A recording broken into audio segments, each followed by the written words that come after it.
Brown cow. How now, brown cow. Hey guys, we are live. Bone nose stuff. Justin Bieber in the background. Special request here from Dr. Joe LaVacca. I always, anytime I'm like, yeah, you remember that guy, Joe Lava?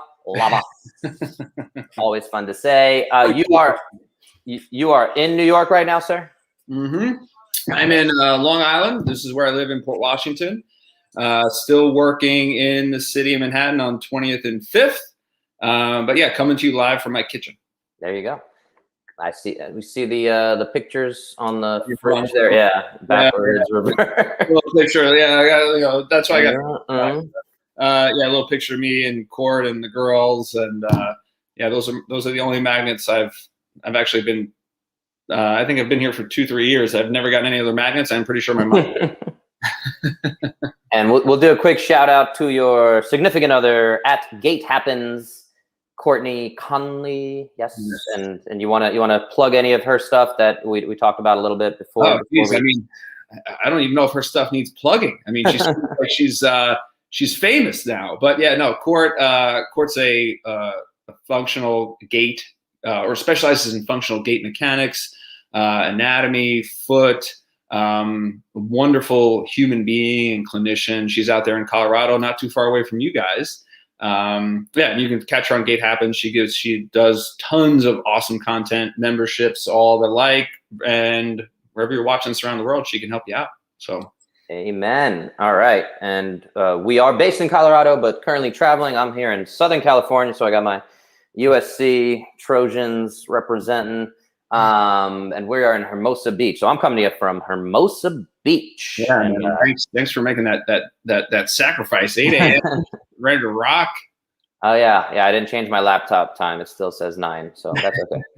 I had a 9 a.m. frame of mind. It's all right. Anyway, but we want to talk to you, Joe, and catch up on what's going on. Strength in Motion is your company, my friend, and I'd love to hear how that name came to be. It's pretty straightforward, but I like it. I like the of course the concept and your logo, the brain kettlebell. Yep. So tell us a little bit about the genesis of that name. Yeah. So what was interesting was I was actually talking to a colleague of mine out here. Actually, you actually might know him too, Joe Gambino. And we were just kind of trading ideas one day about practices and what we like to do, and what we would do in the future. And I kind of started saying, well, the way that I liked treating, or the way that I was evolving in my accumulation of knowledge and the things that I liked reading, I was like, it's really hard for me to start separating our mind and body even more so. And I started just thinking about those things the same way. Whereas I think in my entire career earlier, I was always trying to separate the two. Well, hey, we got to take care of your body first, and then we could do mindset stuff, and you could do this and you could do that. And then, in conversations with Joe, I was like, well, I kind of picture more strengthening the mind and your body the same way. And almost like, that's when the kettlebell kind of logo came into my head, because at the time I was just doing a little bit more kettlebell workouts, and I loved all those On-It bells with like Iron Man and King Kong and, all the custom bells they made. And I was like, I've never seen a brain kettlebell. So I think they actually have one now, or I might have seen a couple floating around. But it just seemed like a cool way to try to combine the mind and body, and how if you can strengthen your mind in conjunction with your regular workouts, I think that kind of is really the way that I see it, and the way that I've dealt with a lot of personal things in my past, and the way that I'm sure you've dealt with personal things in yours, is that there never is one solution to your problems, right? I think it's an accumulation of things. So yeah, that's how Strength in Motion started getting started. And then it was the idea of, there's strength by moving, right? And then that's where the kind of more of the tagline came up with, like, empowering life through movement. So I know when I have been hurt, or when I've struggled with depression, like the last thing I wanted to do was get up and go for a walk or do a breathing exercise. But then when I forced myself to do it, I faked it. I always felt immensely better after. And I was like, wow, thank you for doing that.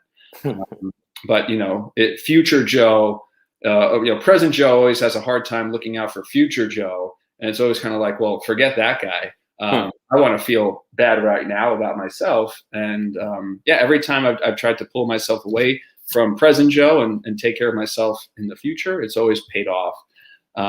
Strength and Motion has been around for 3 years now. It actually came to be when I was fired from the clinic I was working at.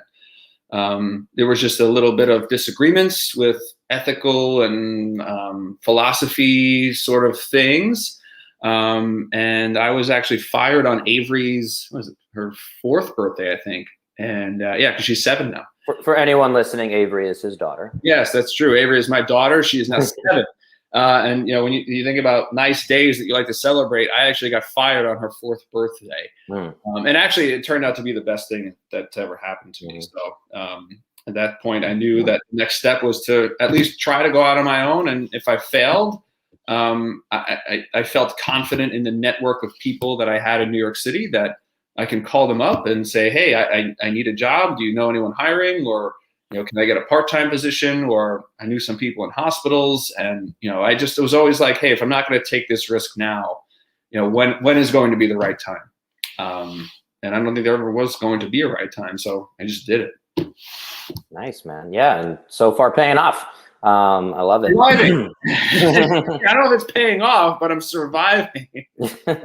Well, like you said, I guess I can ask into, that's an interesting topic I've touched on a few previous podcasts of the physical therapy profession, the fitness space. Do you feel like, being out on your own, like you said, it might not make us millionaires, but does it give us that peace of mind and allow us to do the work that we genuinely want to do, and is super rewarding of working outside the insurance model that I think both of us are probably have little chills in the back of our, and the hair stands up on the back of our neck when we hear insurance and start thinking about all the forms we have to fill out and all that stuff at some point of our career. But moving away from all that, do you feel like what you've seen, and you've seen a lot of the space, and just to give a little more context of how we met also, originally, I think we connected through Rock Tape. Yes. I was teaching with Rock Tape, as were you, for a little bit there. And are you still with those guys? Are you Yeah. So I'm still with them.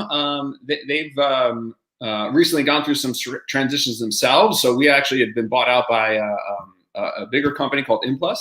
So it's kind of really cool and fun to work with the different brands that Implus offers. So we're doing a lot more integration with Skills. We're doing a lot more integration with Trigger Point.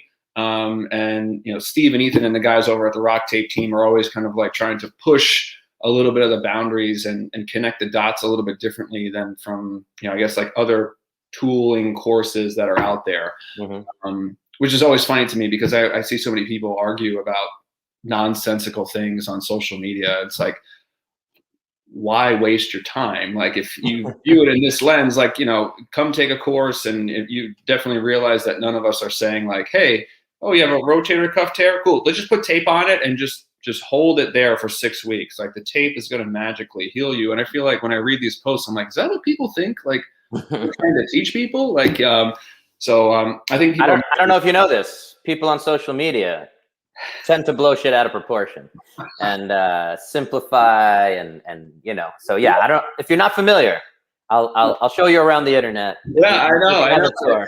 Hey, it gets likes, man. It gets likes. I'm doing something wrong, so there you go.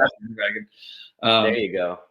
Yeah, still teaching with those guys, and that's still been fun. And I think until it's not fun anymore, then I won't do it. But it's been 5 or 6 years, and that's actually how I met Courtney.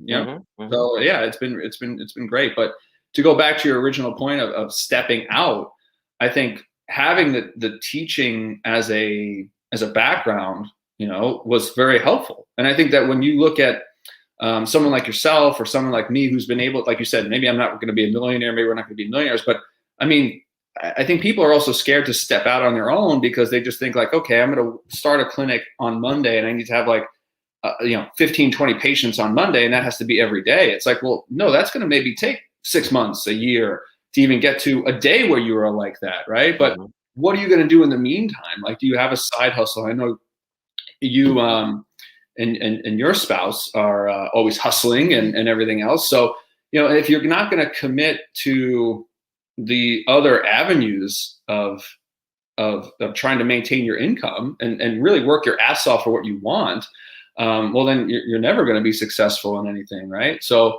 I know always people, when I meet them, they're like, oh, I wish I can go out on my own. And I'm like, well, you can. They're like, no, I can't. No one will ever pay cash here. And I'm like, well, have you asked them? You know? And I actually was just reading something that I wrote down a while ago, like when I was first starting out. It was like every dollar is a thank you note, you know, that you make that when you're out on your own. Like when people pay you for something, when you know you're independent, it's because they really trust you, right? And it allows you, like you said, to build relationships, to focus on the things that you want. And you know, I have maybe 1 or 2 relationships with doctors still, but even that is maybe like a handful of referrals for a year. I mean, everyone is, you know, if you came and saw me, like my goal is to work as hard as I can to help you on your path. And, you know, maybe that path is not with me for 8 visits, 10 visits, 12 visits, but maybe it was just for that hour. But my idea is like, how can I help you as much as I can in this hour? And it's funny when I see people once or twice and I'm like, oh man, Bo never came back. He hates me. Like, man, how did I mess up Bo? And then all of a sudden, 6 months later, I get an email from someone and it was like, hey, Bo spoke so highly of you. He said you were super straightforward, like one of the most honest people he's worked with. I'd really like to get your opinion on things. And I think that's the beauty of what we do, right? Because I think every connection we make, we can always maintain. And now with social media, it's like, hey, you can talk to your patients every single day. You can you know, put them in a Facebook group. You can do this and just keep everyone going back and forth and just asking questions. But yeah, it definitely allows me to focus on, I think, the things that I was missing out on working in a big box clinic, you know, going every 15 minutes, every 20 minutes, everything. Right.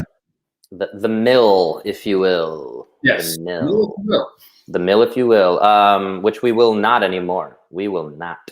We are fighting against the machine.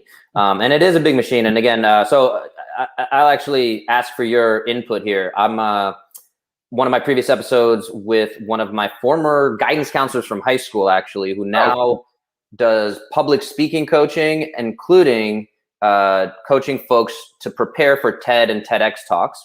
And so he has a cool podcast called It's About to Go Down with his partner, Kathy. And so we just did a pre-call. So I'm going to be on their podcast. When I had him on my podcast, where you are right now, sir, he threw it back at me and said, if I had a TED talk tomorrow, what would my topic be? At the time I said redefining fitness to incorporate, and that's my brand, Fit Care. I'm trying to combine, you know, close that space between fitness and healthcare. And if you care about your fitness, you can avoid the healthcare system, which is the symptom care system. So I will ask for your input here live on Bono Stuff. For the TED talk that I'm preparing of redefining fitness, what do you think are 2 or 3 of the biggest things in the healthcare space that you would love to see changed or brought up or brought to the attention? Because I've been playing with it, just to give you a little more context. And again, I know we talk about a lot of these big concepts when we were with Rock Tape. We're talking about, you know, this is the first generation that's not gonna outlive the previous generation, the first time in history, all these scary statistics, right? You know, you had Michelle Obama trying to really push things during the 8 years when she was in the White House, and like didn't really push the needle you know, no disrespect, Michelle, but it didn't really, you know, I would say move the needle where it needs to go. So I'm trying to find the biggest idea worth spreading, as Ted's slogan is. So yeah, I'll throw it back to you. I want to steal your brilliance. Give me some brilliance. Yeah. I mean, it's kind of you. For me in the city, I have 2 things that immediately came to my mind. One would be more collaborative efforts between healthcare professionals. I think that there are too many, and maybe this is because of social media, but there are too many physical therapists trying to become personal trainers and world-class coaches. And then incorrectly, I think, prescribing exercises and programming and all this other stuff. And then I think there are too many trainers who are trying to fix people's pain and dysfunction, or just kind of work around it. Like, you know, if you send them to a physical therapist or a chiropractor, they're never going to come back, and you're going to steal that person from them. So I would really love it in the fitness industry and the rehab industry if there was a more consistent collaborative effort between the training world and the rehab world. Because, one thing I started to feel pressure too on social media to be like, oh my God, am I not training people hard enough? Like maybe my message is incorrect. Like maybe I should be doing like kettlebell swings. People should be pouring sweat. And then I was like, well, no, my message is my message. And I know what I think I'm good at. I think that makes sense. Yeah. And I think that, my biggest strength over the last 5-6 years plus has been listening, communication, and education. And then that brings me to my second thing of returning back to simplicity. There are so many clients that come in and I ask them, how are you staying active? And they're like, I'm not. And I'm like, well, why? And they're like, I don't have the time. So now also maybe because of social media or who knows what, I think everyone feels like they need to be emptying the tank every single day. And as a result of having so many options and so many systems, if you're not emptying the tank, or if you're not in CrossFit, or if you're not doing this, well, then you can't really exercise. And I think that's really why, I try to get on every day with Instagram, but then I also try not to be on Instagram. It's such a paradox of life, right? But that's why I really started just preaching to patients or preaching on Instagram, like, hey, look, take care of the simple stuff, like move your body, and the system that I'm very partial to is functional range conditioning and kin stretch, right? So the easiest thing to move your body is to just draw like nice big circles. They call them controlled articular rotations at every joint. Do that every day. It'll take you 5 minutes. Breathe through your nose a little bit more. Stop over breathing, right? And then go for a walk. I mean, and then this is the thing, right? Like when you look just at general movement, when you look at breath research, when you look at just walking as an exercise or an activity, I've never read a bad study that says, hey, moving too much is going to cause you health issues. Breathing through your nose is going to cause you health issues. Going for walks is not good for you. So this is like the consistent, easy stuff that I think we're not pushing enough. And then as a result, people are, I have clients taking 2,000-3,000 steps a day. I mean, our age, like I'll ask them to open up their phone, look at their watch. What's your average for the month? And they're like, oh, I'm around 10,000. And I'm like, show me. And it's 3,000 and their jaws drop to the floor. I'm like, do you think you could get up and be a little bit more active and work toward 5,000 steps in the next week and then add on from that? And just the idea of changing your environment, going out for a walk, going to the gym to walk on the treadmill. Shit, I don't care. I mean, my parents have a $99, I think, walking treadmill in their basement. And on rainy days, my mom goes down there and we'll just, walk on that. She doesn't need to run. Just walk, control your breathing, get your heart rate up, because your heart doesn't have eyes, your lungs don't have eyes, your hips, your bones, your muscles don't have eyes. So they don't care what you're doing. They're just going to respond to force. So I would love collaboration and a return to simplicity.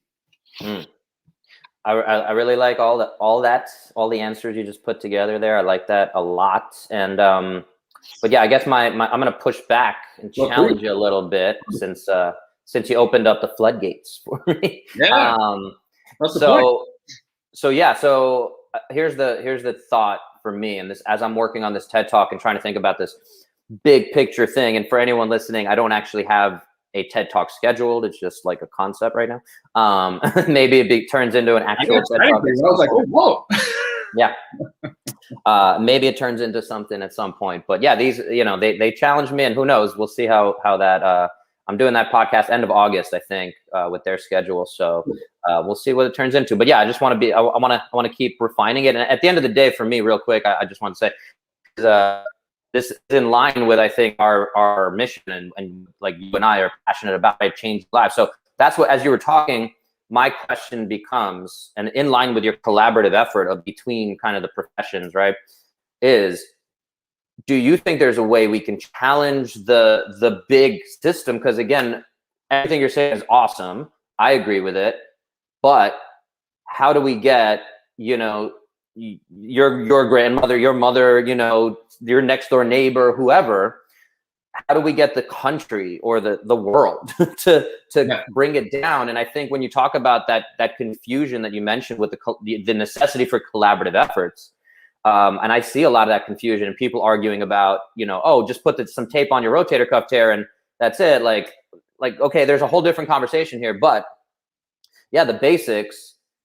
I think the problem is, again, in reflecting on building this, is nobody can agree on the basics, even, and it's not sexy, right? So I think we can all say, yeah, walk more, drink more water. You're not going to get fat eating broccoli. Like, it's those basic concepts, but yeah, like, do we need a Jillian Michaels Biggest Loser challenge to like push that? Do we need a Jack LaLanne of modern day?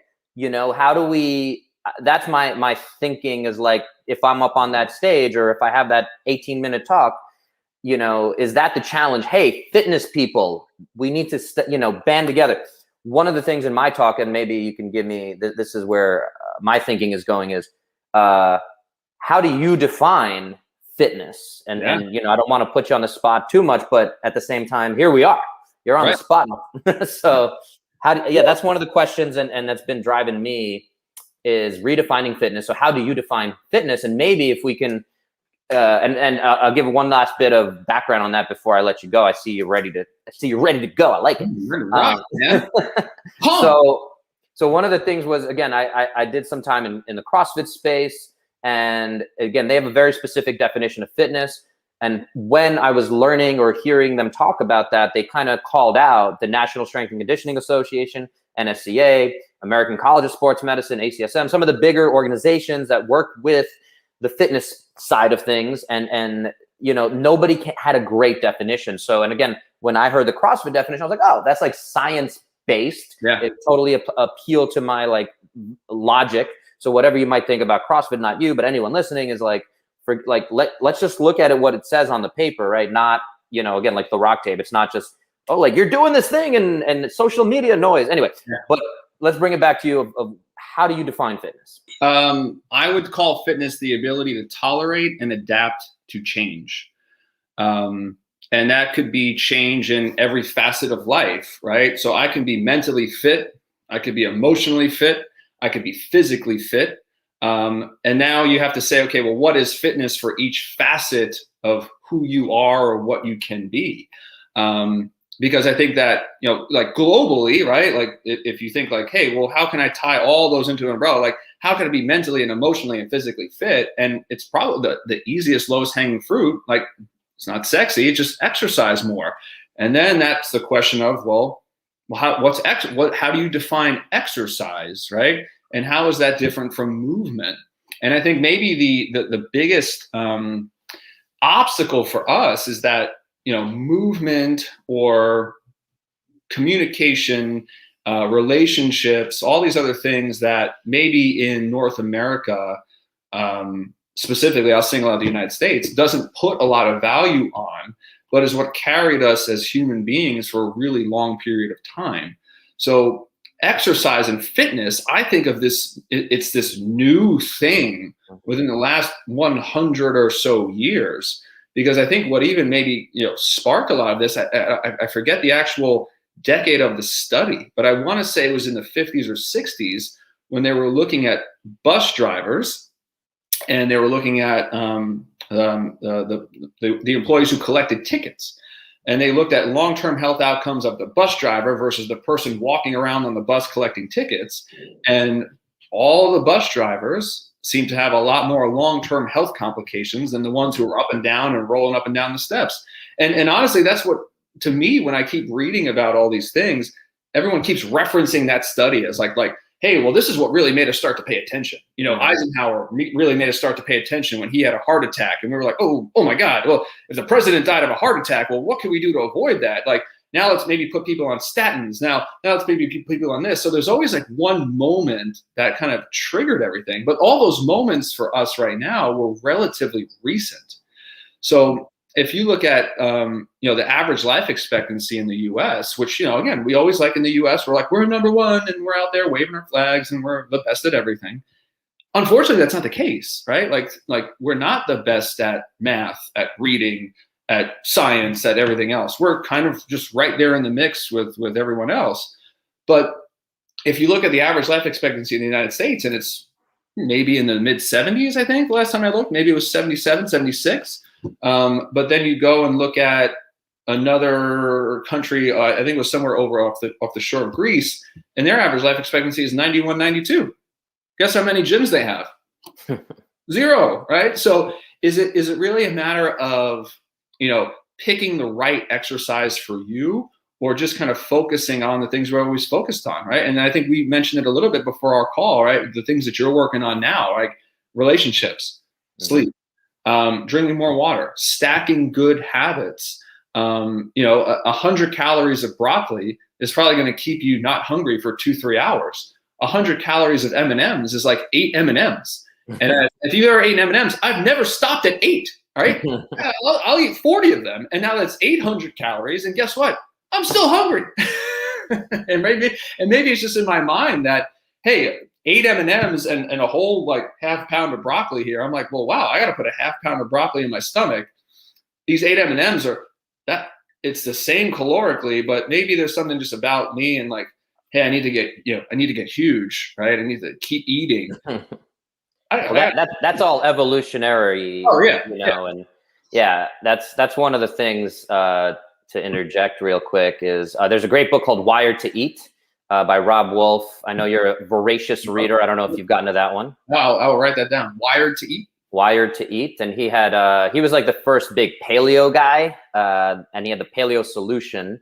But Wired to Eat, he makes the case almost exactly to what you said of it's not your fault if you overeat, because we are in this environment where people are literally, there are food scientists who dare you, and their campaign, I think it's Lay's, that says bet, or Pringles, whichever one, bet you can't eat just one. Yeah. They literally, that's their slogan.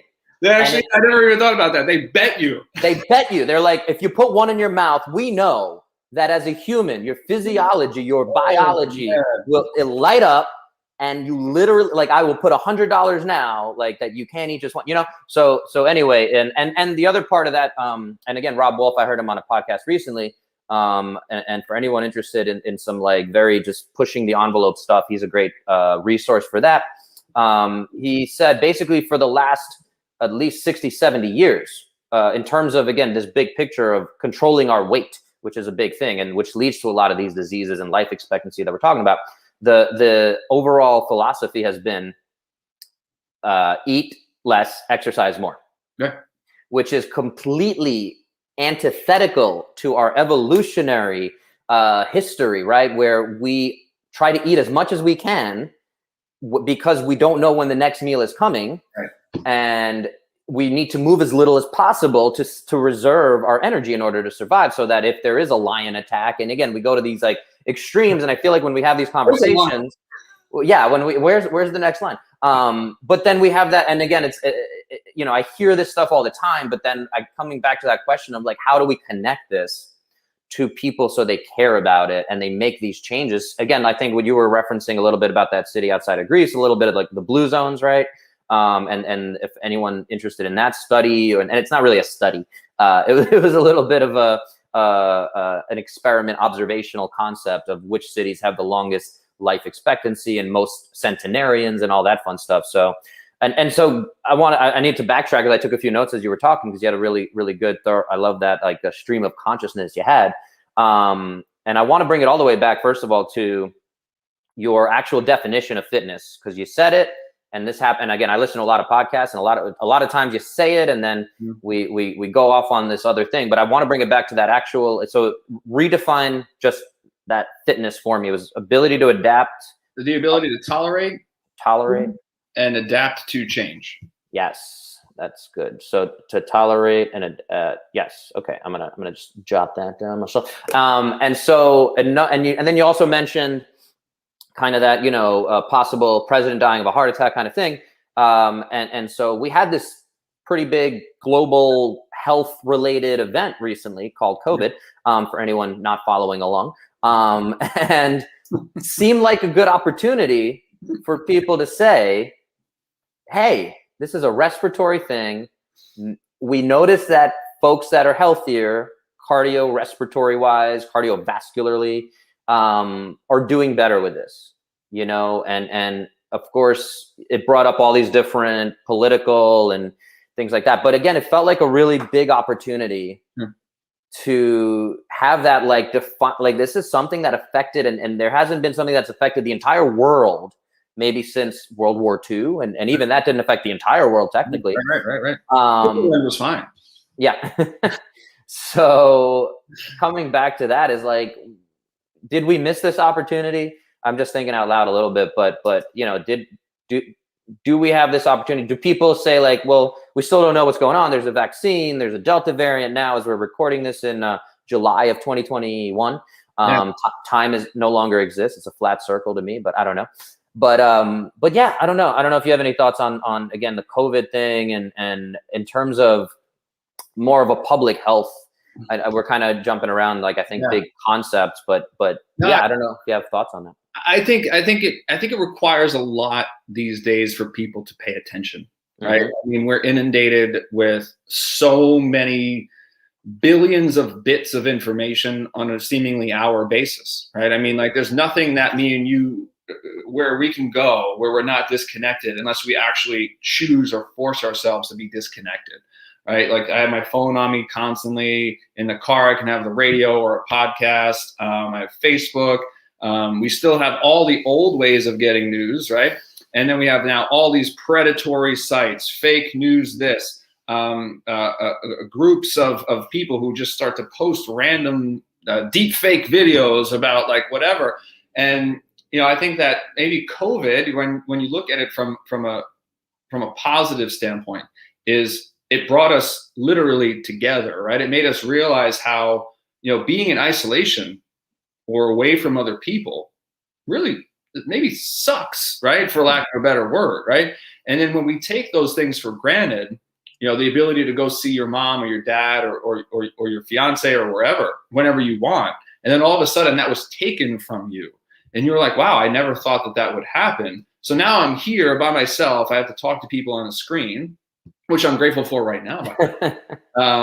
But you know, I think when it's your option, it's not as fun. Sure, yeah, right, and that was the thing, right? So it eliminated options, and I think now when you look at it, like you brought up, like, hey, there were a lot of people who were doing well with this, and I know you said that you caught it, and you were very happy with your recovery process throughout that time. Just to clarify, I'm not very happy, but it could have been much worse, and like. Right. But, you know, and for me, I think, and I'll interject real quick. Sorry to say that again. We don't know what this is going to do to us 10 years from now. Like, sure. Yeah. So I mean, that's a whole different side of it. But sorry, I need to throw that. No. But I think also too, it was a time for us as healthcare professionals to almost kind of step up and say, hey, well, look, I was never truthfully, I was never scared of it, right? Like, I was like, okay, if I get it, I think when I look around and my exercise routine and how I eat and how I take care of myself and my sleep, if I was doing everything that we were supposed to be doing or focusing on, and the things that I started paying attention to more, like my relationships and my breathing and my emotional response, like, if I'm trying to take care of all these things, and then going back to my definition of fitness, if there was a change thrown at me or my body, I should be able to tolerate it and then maybe potentially adapt to it. But I think having COVID now reach the entire globe, I think it'll still push people in one of two directions, right? Where people hit COVID and they shut down. And maybe that was a sign of, you know, other deeper things for people. Like maybe they were, you know, hiding a mental health issue or ignoring a mental health issue. And then at the same time, for some people, they were like, wow, I have no excuse, right? Like, I'm working from home. I can take care of myself. I can exercise. And I think I've heard probably the same amount of stories both ways working with people, and I'm sure you have too, where people became so demotivated by an event, and then people became so motivated by an event. And it's really just your perception as a human being. So, you know, if we were redefining fitness before, the way that I'd like to redefine healthcare is almost kind of like go back to the art of storytelling and the art of perception. And, you know, I think the history of medicine as human beings, you brought up evolution, was always in the art of how you delivered it, right? Like, you know, me and you would have to, you know, and now we have this like idea of like, hey, like I can, you know, see people in their homes as kind of like an extra luxury service I offer people. But you know, back in the day, we didn't have, like, we were always, we would go to people who needed us, right? That was just the common sense approach. We would take care of them in their homes. We would build relationships with them and their families. We would comfort them, console them, you know, be with them until their fever broke, right? And not just, you know, hand them a prescription and say, okay, fill this, go to your CVS with the person you don't know, take these pills. And if it doesn't feel better, come back, we'll try something else, right? There was no like connection between person to person. Whereas, you know, maybe it's just because you're seeing people and then you maybe never see them again, but you had to take care of your tribe, right? If you wanted to survive. So it was in my best interest to do my best to take care of you. And I think that that's where ultimately I wanted to bring strength and motion, right? Like if you come into strength and motion in the clinic, right, I'd want to do my best to take care of you because now you're part of the tribe of strength and motion, right? And strength and motion is going to survive with the more tribes people that we have. So yeah, a lot of these people now, when they look back at COVID, they're like, well, I didn't have any excuse. So I started more, I started doing this. I changed my lifestyle and it was a good thing. So I think consistency in the message of what we're doing is truly important. And I know it can be fatiguing. I know Michelle Obama was up there for 8 years, it seemed like, right? But when you think about her over the 8 years, Gino Wickham, in his book Traction, talked about people need to hear your message 7 times before they understand it, right? And I remember, you know, I remember hearing about Michelle's efforts, but it was probably only a handful of times. Like I never actually sat down and watched a speech by Michelle Obama, and it was not because I wasn't a fan of her, because it was just never broadcasted, right? Like those nice little news clips are, you know, maybe like a little subtitle on CNN, but you know, you have a building collapse or you have something, you know, tragic happen, and that's the headline for days, and that's what kind of draws your attention. Or a very controversial tweet. Right. Exactly. Exactly. You know, so I think that I think it just, as clinicians or healthcare professionals, and I know you've taught a lot and you've traveled a lot, but where I feel the common message is that people are just tired, right? Like it's like, how many times can I say the same thing over and over again? And I'm like, well, you have to say it 7 times to every single person you meet. So, right. I mean, how many people are you interacting with each week? You know, if you're at a big box clinic seeing 15, 20 people, that's 15 times 7 times 5 times. I mean, you're going to hear yourself say the same shit a lot of the time. Right. Well, yeah, I mean, just quickly off of that, that definitely was one of the impetuses, to do a lot of these videos and try to be like, yeah, I keep saying the same thing. Anytime somebody comes to me with back pain, you know, I go down this like hour-long connection, and I'm like, this is so great. and I'm like, I really feel like you and I connected here, and I captured the essence of your non-specific low back pain, which, you know, close to 90% of people suffer with or whatever. And I'm like, I just need to take this hour that we just did and like share it with the 90% of people. And I feel like that message will like blow up, right? And it'll be great. So yeah, that was one of the things that I was like, cool. I want to figure out how to keep, you know, tweaking the messaging. And now, again, this is something within the profession that, again, maybe is one of the solutions in the long term of, yeah, can we get the APTA on the same page? Obviously, there's, you know, the American Physical Therapy Association. We're both physical therapists. But then again, like you said, the collaborative efforts, you know, can we get chiropractors and physical therapists to be like, we have come to a peace accord.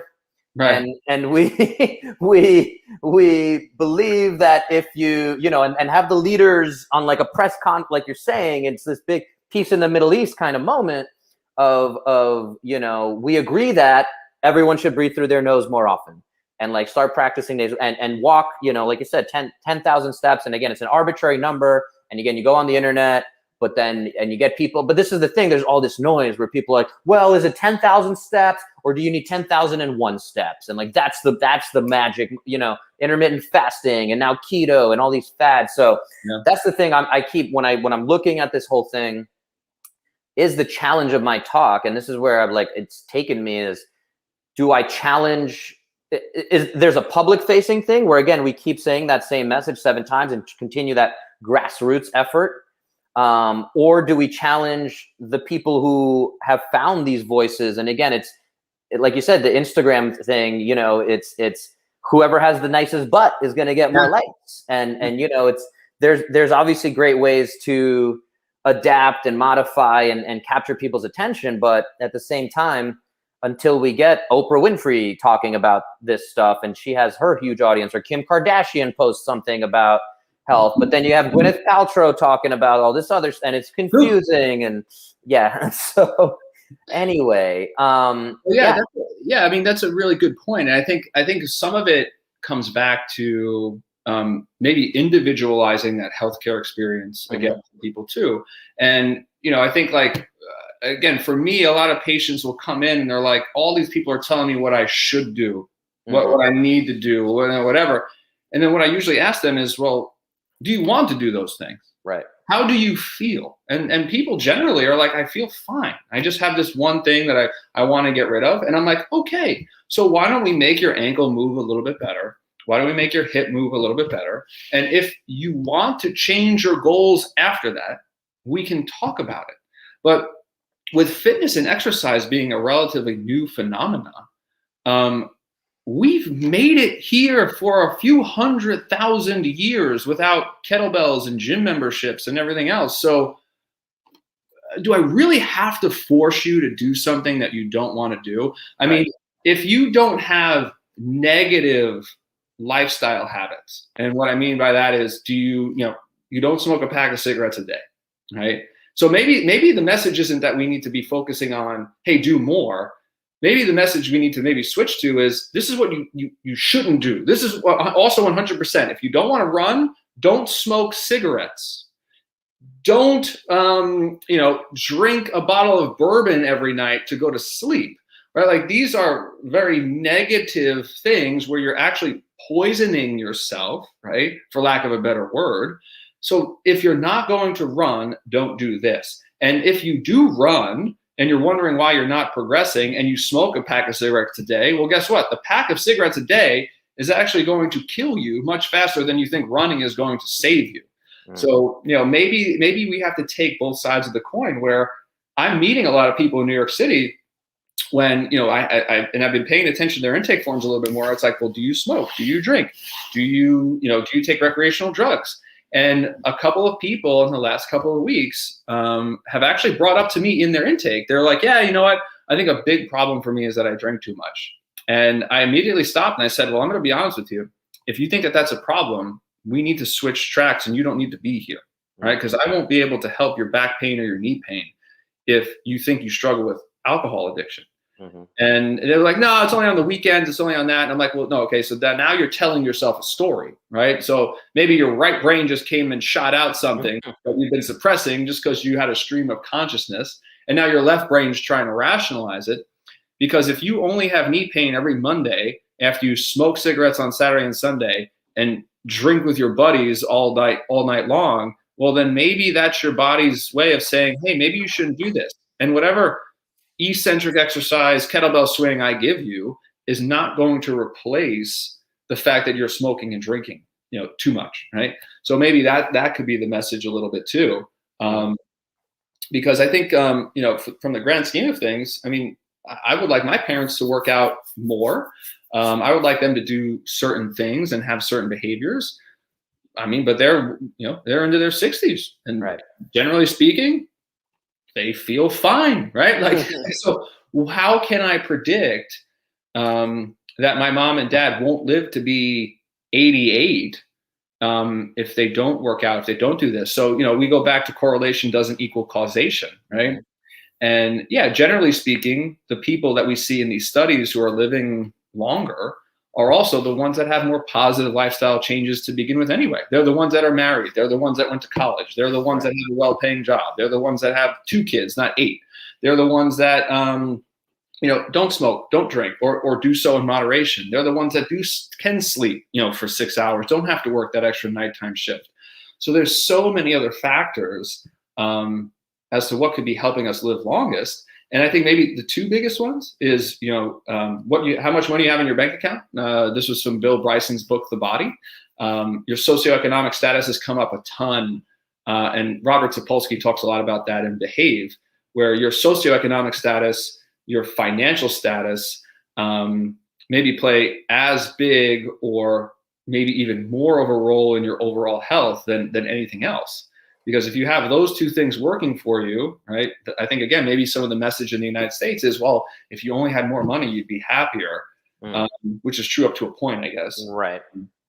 Well, the research I'm familiar with quickly there is, I think, whatever the number is, they've done of once it's above $90,000 a year or whatever, it's all kind of relatively equal. I mean, I'm sure it's very different when you get up to, $500,000 or $1 million a year, but it's always like ebbs and flows, right? It's like I make this $75,000, $80,000, I'm super happy. And then I make like 100, 200, whatever. And then it's like, what if I made 5 million? Oh, I'm happy again. Well, the part of that conversation that's interesting to me, I'll again interject quickly, is I'm catching up with a lot of my high school football teammates and guys that were in the years around me. And again, talking to some of these guys, and they've committed to their families and they're working hard and they're making tons of money. But it's this interesting, like you were talking about, this modern world, right? Of sacrificing hustle culture, I'll sleep when I'm dead kind of thing. And like, I need to make my money now. And you talked about much earlier on about future Joe.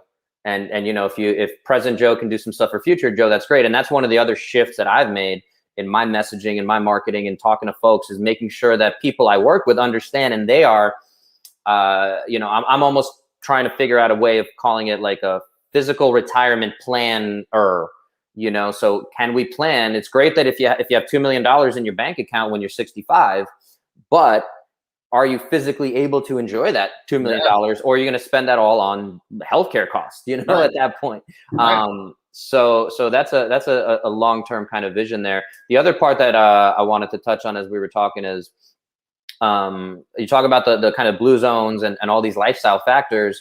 And you talk about exercise is this new thing, but one of the things from the blue zones is there is a movement concept. And again, that's one of the commonalities. So, and Kelly Starrett, I'll give credit to here, talks about a movement practice. And he challenges, like, if you're doing Peloton, that is not your movement practice. That is something you are doing to get some endorphins, and there's not movement.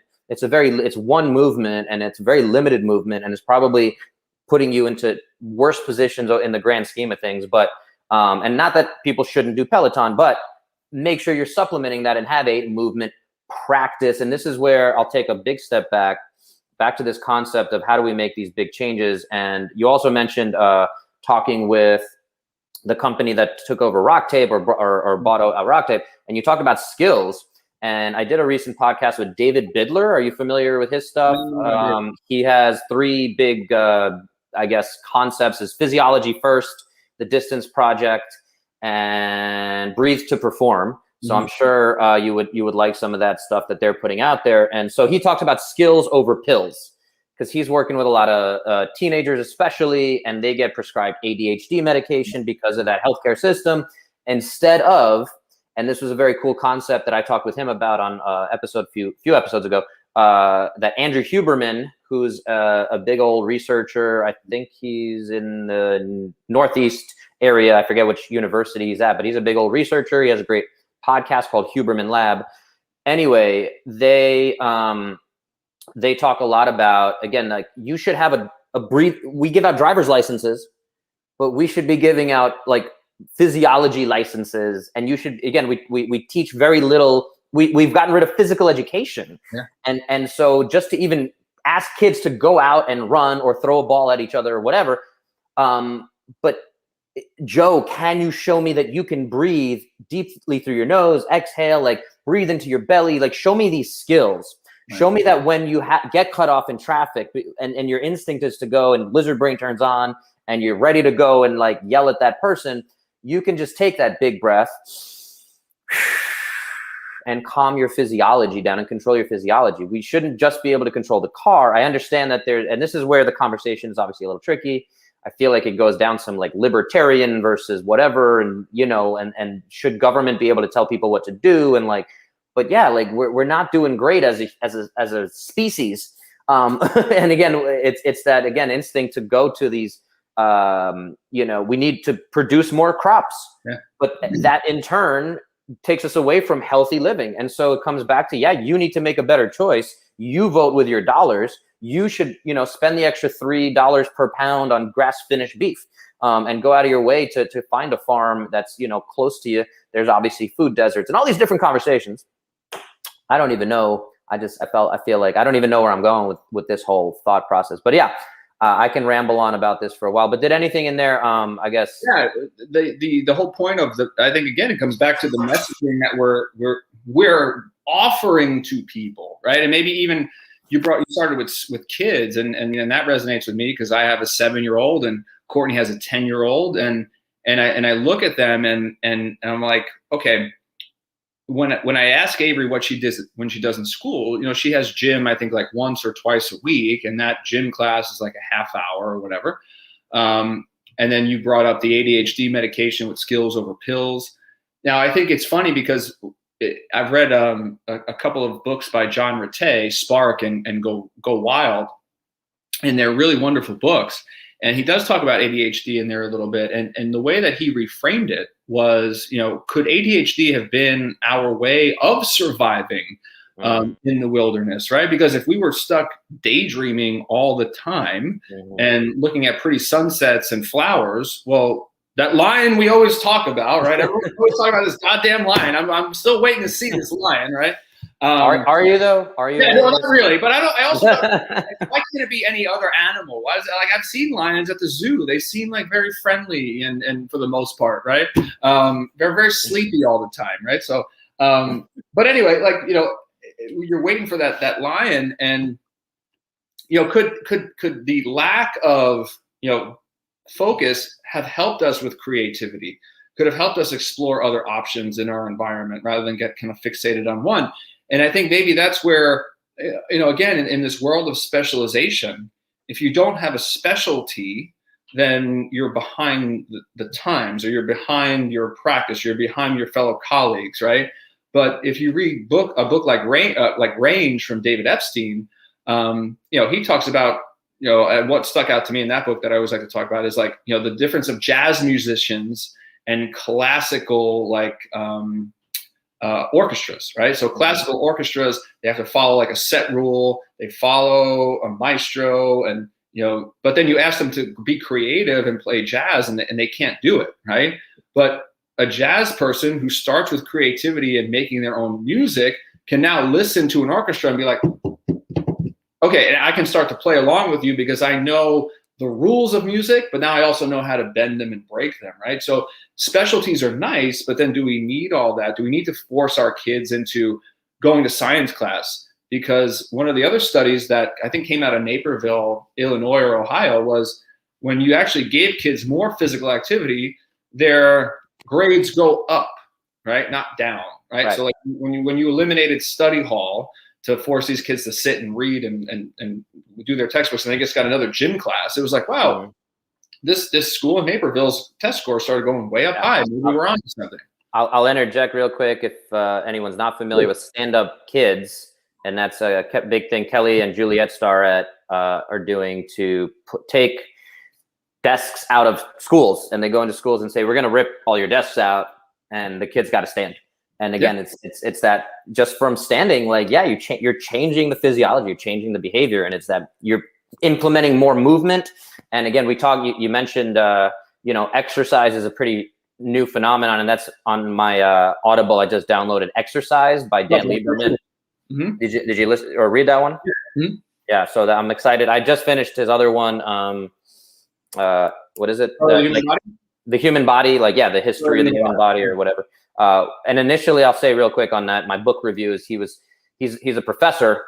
So the audio book was a little dry, especially with the history stuff. But as he started bringing it to like present day and implications, I was like, oh yeah, here we go. It was like the last few chapters. And then that's what I was finally like, I'm going to get, because I'd heard really good things about exercise. Anyway, so Stand Up Kids, I did want to interject, is a pretty potent thing that, again, the movement practice again. And the other part of that is the NEAT, which I'm sure you're familiar with, is non-exercise activities, basically, right? And incorporating more movement somehow into your life. So not just 10,000 steps, if that's the best metric and it's right there and you're attached to your phone and you have your device, like, cool, but we need more movement. So even as we're talking, I'm going to stand up. And I have a stand-up desk here, so I'm going to do that. But yeah, so we touched on a bunch of stuff. I do want to see if we can challenge you, because you are, as I said, a voracious reader. And can you bring it down to the top 3 books that you think, if you had to pick 3 that will change the face of healthcare in the future, or just the most impactful maybe that you've read? And anyone wants to go on Joe's Instagram, he has a whole tab under his bio of multiple book reviews he does. And again, super fun way to, get the cliff notes for folks and kind of know which books to check out. So top 3, my friend, I'm putting you on the spot there again. Yeah, top 3. Okay, so a couple of them are a little bit dense, but I thoroughly enjoyed How Emotions Are Made. That was by Lisa Barrett Feldman. And Lisa Feldman has become a kind of favorite author of mine, but her reframing of modern neuroscience and our thoughts, emotions, perceptions probably maybe pushed me the hardest down the path that I'm on, or really helped me organize my thoughts the best on the path that I'm on. I would say the other thing that made me kind of think differently about human beings and our behavior. It's a little cliche of a book, but I would also say Sapiens was definitely up there. And just in terms of, like, again, flipping some conversations that I maybe was taking for granted or just didn't know about. And I was like, oh, this kind of opens up a little bit of my reception to other people and, like, maybe cultures and religions and politics and the subtle differences and nuances of everything. So I like finding out the origin stories of things. And then I guess, most recently, just because I'll throw a recent one that I took out that was impactful to what I'm doing now was actually Breath by James Nestor. Mm-hmm. It's funny, I actually totally felt that vibe, and I haven't actually read it, but I heard him on Joe Rogan, I think, and yeah. Anyway, go ahead. Yeah, and again, some of it was I've heard other people talk about the book, and the same thing with Sapiens, right? Or same things with Why We Sleep by Matthew Walker. Is that whenever you spend time accruing data to tell your story, there's a lot of data that you're probably excluding that maybe contradicts your story just a little bit. But what I appreciated about Nestor's work with the book was, again, it just got people excited about a very simple activity again, right? So, with Dan Lieberman, everyone always talked about how Story of the Human Body. Exercise was this wonderful kind of synopsis of what the things you brought up before, that, we're not we're not evolutionary designed to exercise. This is a new thing, but let's talk about where some of these ideas or principles came from. It reminded me sort of a little bit of the book, like Endure. I forgot the author to that one, but yeah, I mean, like the Breath one was probably just a recent insertion, just because of the things that I'm really interested in now. If I didn't read that book just recently, I probably would have said Thinking Fast and Slow by Daniel Kahneman. But like I said, that's a pretty dense book in and of itself. But when you read books like How Emotions Are Made or Thinking Fast and Slow, you start to read it and you're like, wow, I do these things. My patients do these things. And then, not that you understand it, right? Like, I'm not a neuroscientist like Andrew Huberman or what's the other guy I love like Lex Friedman and all these other guys who are great thinkers. Like, I'm not there, but it gives you some pause and you're like, okay, I understand why you think this. So I'm not going to fight you. I'm not going to try to battle your belief system. I'm actually going to try to help you question it, right? Mm-hmm. And I think that's what I try to have people do now with pain, is that I'm not trying to tell you your beliefs are wrong, but I'm going to keep asking you questions where you're going to end up proving yourself wrong. Like that argument doesn't make any sense. And then if you want to change your beliefs from there, then fine. And it will take work, just like getting your quad strong or your back strong or whatever strong, right? Or mobile. But yeah, I think that those 3/4, because breath was a new one, I think would really help a lot of us as clinicians communicate better, focus on relationships, and then kind of just understand that that art of medicine again, rather than just that double-blind research, controlled trial medicine that we're in right now. I looked up Indoors by Alex Hutchinson. Oh yes, yes. And the thought, and I want to be respectful of your time. We're a little over an hour now, and the thought that brought me to, though, is again talking about this healthcare fitness crazy system that we have. Reflecting on my quick experience, and love to get your thoughts on it, is when I've done a bit of business coaching as we've gone out, we're entrepreneurs and all that fun stuff. And so everyone asks, like, who's your avatar? Who do you want to sell to? And I think it's always, you're in that, like, I want to help everybody. I feel like, the things I'm talking about can help everybody, whoever comes through the door. And then you need to narrow it down to, only 42-year-old males who have, gotten a bachelor's and all this nonsense. But the thing that when I reflect on my avatar, or who I see the most and who I connect with the most, is people who have failed. And I'll say failed, a little aggressively here, but yeah. And come to me and say, yeah, I tried the chiropractor, I tried physical therapy, I tried orthopedic surgeon, I had, my personal trainer, coach, whatever, tell me to do this, that, and the other thing. And then I'm like, okay, well, I want to put all these things together, and I want to definitely take lessons from each of these things that didn't work, first of all. But those are the people, when we talk about the psychology of the patient. And I'd love to find, I think, like that would be the book, or that's kind of my TED Talk concept, I guess, is back to, like, on the public facing side, how do we get people, what's the message to get them more excited and, like, to stop failing and wasting time? And it's this crazy thing, because again, like, it works sometimes, right? You have some shoulder rotator cuff thing, and maybe tape helps, maybe going and getting electric stim and just time will heal it, versus having a conversation and we're talking about higher level, does everyone need that? And is everybody excited about that? Or is good enough, good enough for them? So that's kind of the battle for me of do I want to just keep trying to get people to really care? And that's where I am trying to basically say, like, at this point, I only have so much time and energy and money or resources. So I want to only work with people who have that passion for their long-term health, for their physical retirement plan, for their kids, who maybe can spread these concepts. And it's just, I want somebody who's going to be thirsty for knowledge, because I have acquired all this knowledge. We've read so many of these books, and like, how do we synthesize it, and how do we get someone? So basically, we're offering this shortcut to the thousands of books. And again, when this is another thing, and I'll wrap up here, is when people say, like, why do you charge like $300 an hour?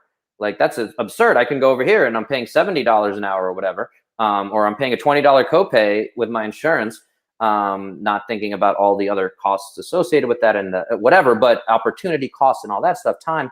But this is, I have $500,000 of education, at least, that I've calculated, between my doctorate in physical therapy and all these different certifications. And so it's value, and it's changing that narrative. And yeah, I mean, again, I have a whole bunch of different, I feel like we could certainly go on for hours about how to modify it. And I'd love to do maybe a part 2. And yeah, let's say we can do part 2.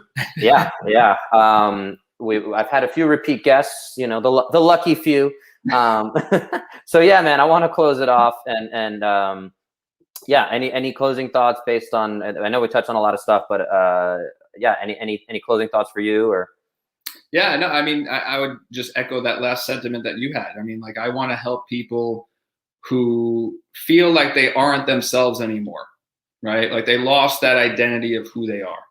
And their story is now, I am my pain, or like, I am my low back disc herniation. I am my instability in my ankle. And it's like, well, no, you're not that. And if you've tried all these other techniques, right? I don't have special exercises, okay? But what I can promise you is that I won't be a part of your journey for, 2 times a week for 6 weeks. I will be a part of your journey for as long as you allow me to be. Okay. And use me as a resource and email me, and my cell phone number is on my website. Like, I'm not trying to hide that. Right. That's my business line for a reason, because if you really have an immediate need, well, then you should be able to reach out to someone you trust to help you understand that. Right. And then, and usually, and I'm sure you've had clients email you and everything else, it maybe takes 60 seconds to respond to them. And they're like, that was 100% what I needed to hear. Like, I'm okay. And sometimes you just need that. And I think that maybe is the greatest gift I give to people as my last thing at Strength in Motion is, I think, just giving them the permission to move. Right? Because so many times they come in and they're like, well, I haven't done this, I haven't done that, I haven't done this, I haven't done that. It's been X years. And I'm like, well, do you like doing those things? And they're like, yeah. Well, that wasn't the solution to your problem. So why don't we get back into that? And here's a smart way of doing so. And I'm going to give you the permission to go back to living your life. Awesome. Give us, we'll wrap up there, and give us best places to find you, connect with you. Yeah. So best place or most direct place is probably Strength in Motion PT. You can find me on Instagram, or you can visit strengthinmotionpt.com. The other place you'll see me is right here in the front of my shirt. That's Fringe. We didn't talk about that a lot today, but maybe we can do part 2. You can find me at joinfringe.com. I'm a lead educator for a very exciting new company focusing on whole person health and plant-based medicine for right now. Awesome. Exciting. Yeah. Excited to dig into that. And the next one, stay tuned, to be continued, ... Who Killed JR? Very old reference for anyone who gets that one. Or Who Killed Mr. Burns? A little more. Oh, Mr. Burns. Yeah. Wow. Yeah. Okay. Wow. Didn't kill Mr. Burns. Shot Mr. Burns. Shot. Now you're bringing me back. and you remember who it was, of course. Maggie. Yes. But I assume you were around for when they like had the all the suspects, and I think if you could guess properly, like, they were giving away prize. I forget which company it was, like Butterfinger, maybe. That was yeah. Anyway, Bart always liked Butterfinger. Yeah, exactly. So we'll wrap up there, guys. If you liked what we talked about, if you need a book recommendation, this man has all of the books. I'll try to put a few of those in the show notes. Top 3 one more time: How Emotions Are Made, Sapiens, and Breath. And then I'll give the 3B was Thinking Fast and Slow. And that definition of fitness was the ability to tolerate and adapt to changes. I like it. We'll close out here with that song the man requested. And if you did anything here, guys, please like, share, subscribe, rate, review on your podcast app of choice, all that good stuff. Reach out to him. I don't think we're going to get to your song. We're going to cut it off there, though. And if you want to stay on, we'll chat a little bit off. And yeah, guys, have a great day. There we go. Here's your song. Hold on. We'll give it. It's for the summer. It's just for the summer. The jam. Gotta get a little funk going. There we go. Get a little Justin Bieber in your life. All right, guys. Peace out. We'll talk